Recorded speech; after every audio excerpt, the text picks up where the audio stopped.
Update 4. This part is about what happened years after Lily, my college ex. I was in another relationship and I got cheated on again. But this time I didn't retaliate. I just walked away. My earlier story is about everything you should not do after being cheated on. This one is about trying to do the right thing, even when it's incredibly difficult. After what happened with Lily, I spent years stuck in a cycle of revenge. It turned into deep resentment and a complete lack of trust toward women. After college, I moved to Central America and basically wasted several years there selling substances and living recklessly. I wasn't even considering real relationships. I didn't want to be vulnerable again. I know now I was a broken person at that time, even though I didn't fully admit it back then. But eventually, even that lifestyle stopped working for me. Drugs didn't feel good anymore. Casual hookups didn't feel good anymore. Nothing did.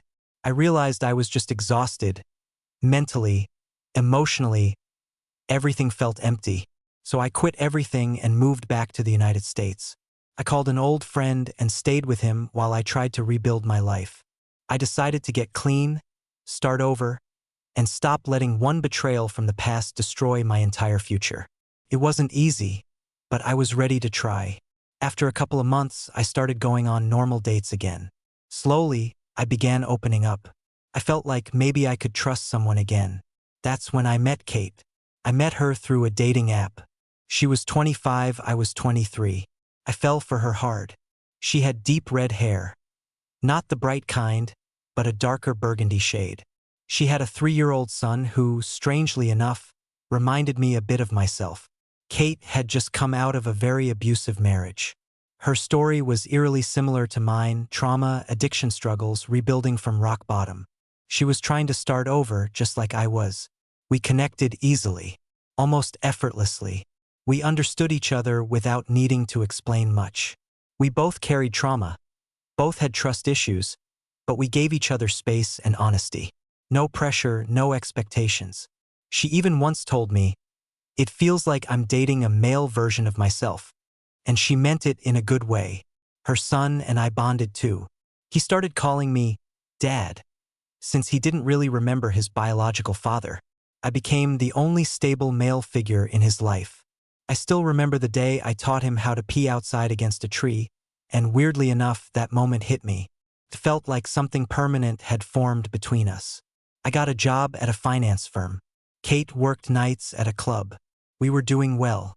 We moved in together, bought a car, and started talking about buying a house. Marriage didn't feel far away. We even talked about having a child together. We had finally climbed out of the darkness. Or at least I thought so. We had full trust between us. No jealousy, no checking phones, no secrets. Until things started to shift. I used to wake up early and meet Kate at her car to make sure she got home safely. She usually came back around 3 a.m. The walk from the parking lot wasn't exactly safe, so I made it a habit.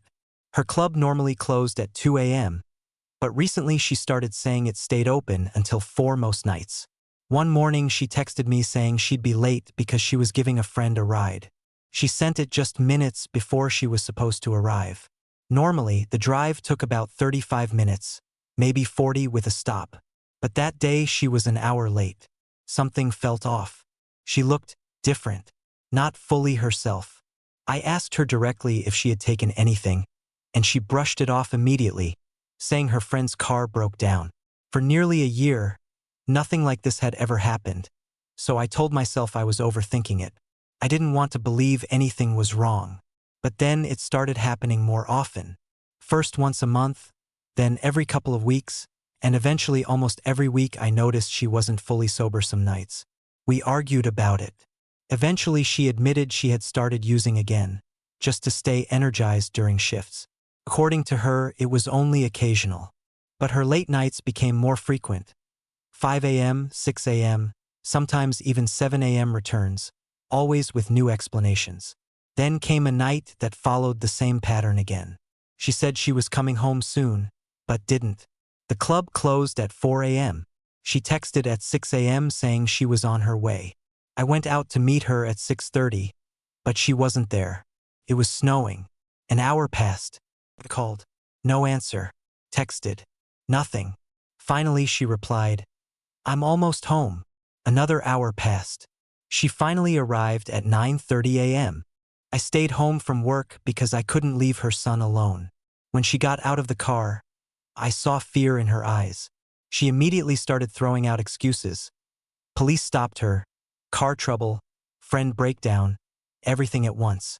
And then she shifted blame onto me, saying if I had handled paperwork for the car registration, she wouldn't have been stopped. But none of it made sense. She could have texted me at any point. She didn't, and I knew she was lying. The whole drive home, she kept contradicting herself. Her pupils were dilated. She was grinding her teeth. I was exhausted, angry, and confused. I tried to ignore it and distract myself with video games, but my mind wouldn't stop racing. Was she using at work? After work? With someone? Was she cheating again? What scared me most wasn't even cheating, it was the drugs. We had both fought through addiction before. That was our foundation. And now I was afraid she was slipping back into it. That hit something deep in me. Old memories, old trauma, Lily's betrayal. All of it came back. I needed the truth. The next day, while she was at work, I searched the entire apartment. Every drawer, every corner, every hidden space. I found nothing. I tried to tell myself I was paranoid, that this was PTSD from my past, that I was projecting. So I stopped. For a while, she started coming home on time again. I even felt guilty for doubting her. But then something happened at a pool hall one night that changed everything again. Update 5. After a couple of nights at the motel, I managed to convince myself that Kate wasn't cheating on me. I told myself she had just relapsed into substances again, and that I needed to help her get out of it. I knew what addiction could do to a person. I had been through it myself. So I decided to make things right with her. It was late at night, and she was supposed to be home in a few hours. I wanted to meet her with flowers, try to fix everything. I borrowed my friend's car, went to the store, bought a bouquet, and drove back home. I sat in the parking lot waiting. At around 2:45 a.m., I saw our car pull into the lot, but Kate wasn't driving. She was in the passenger seat, and there was a guy behind the wheel. Who is this guy? I stayed still and watched. He killed the engine. Then another man got out from the back seat. 3 people. All of them walked straight into our apartment. I grabbed my phone and texted Kate, pretending I didn't know anything. Are you home yet? Can we talk? I wanted to apologize. I wanted to fix things. 15 minutes later, she replied, I just got home, but I want some alone time. I love you so much. Let's talk tomorrow. My heart was racing while I read it. I slammed my head against the steering wheel. Tears were running down my face. I got out of the car and walked to the apartment. The door was locked. I had forgotten my keys. Inside, loud music was blasting. I knocked. No answer. I walked around the building and looked through the living room window. No one there. Maybe they were just hanging out somewhere else, I told myself. But then I checked the bedroom window. The blinds were closed, but there was a small gap. I leaned in and looked, and my entire world collapsed. On our bed was Kate, the woman I loved, the mother of the child I believed was my son, and 2 men with her. Together, I slid down the wall and sat on the ground, hands over my face. From the window above me, I could hear muffled sounds. For 5 minutes I just sat there, listening to my life fall apart. One thought kept repeating in my head, go in and kill them all. But I stood up instead. I walked back to the car and started smoking cigarette after cigarette. Everything I knew was gone. Every memory of our relationship felt like it was turning to dust. It was all a lie. The Kate I loved never existed. Most of you have already read what happened when Lily cheated on me back in college. Back then, my rage led me to revenge that destroyed her life. I became someone I didn't recognize. Now, years later, I was in the exact same situation again. But this time it felt even worse. This time, I didn't plan to do what I did with Lily. This time, I decided I was going to kill her. I drove to a gas station that sold hunting and outdoor gear. No firearms, but I found large hunting and utility knives. I picked the biggest one. I went back to the motel, grabbed the apartment keys, and returned home with one intention: to stain that bedroom with blood. I entered the apartment quietly, slow, controlled, knife in hand. Every step down the hallway felt unreal. I was ready for someone to walk out at any second. I reached the bedroom door. It was open. The room was dark, silent. I was shaking, trying to control my breathing. I reached out and flipped the light switch. Kate was lying there alone, naked, motionless. For a moment I froze. Did I imagine everything? Did they leave? Then I saw a used condom wrapper on the nightstand. That was real. I stepped further into the room. And then I heard a door open behind me, from the kids' room. I turned instantly, knife still in hand. It wasn't one of the men. It was her son. My son. He smiled at me. "Dad, you're back." He ran up and hugged my legs. I looked down at the knife in my hand, then slowly put it away. I knelt down and told him I just came to say goodbye. I tucked him back into bed. And I knew I couldn't do it. Not because she didn't deserve it, but because he didn't deserve what would come after. So I left. I walked out of the apartment and just kept walking until I couldn't anymore. I ended up at a bus stop with the knife in my hand. And I decided I didn't want to live either. Police showed up. Then more cars. Then more officers. Soon there were around 15 to 20 cops surrounding me, trying to talk me down. I raised the knife. I ran toward one of them. Before I even got close, I was on the ground, hit by a taser, handcuffed.